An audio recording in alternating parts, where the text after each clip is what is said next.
In this video, we will be showing you how to install a flipper module onto an HDP 5000 card printer.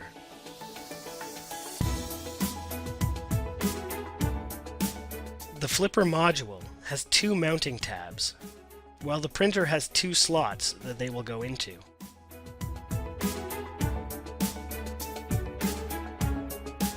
The side of the flipper module has two L-shaped brackets and a circuit board chip that carries information from the printer into the flipper module.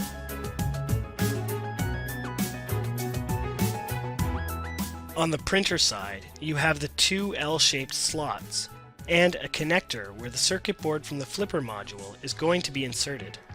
As well, if you have any encoders installed in your flipper module, they will need to be plugged into the two USB ports here.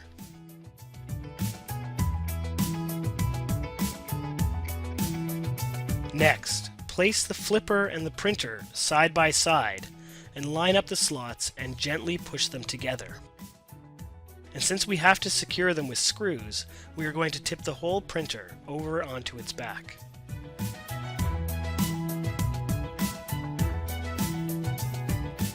With the printer laying down, use a T10 Torx screwdriver and screw in the two mounting screws, which will come with the flipper mechanism, into the two holes that have arrows pointing at them.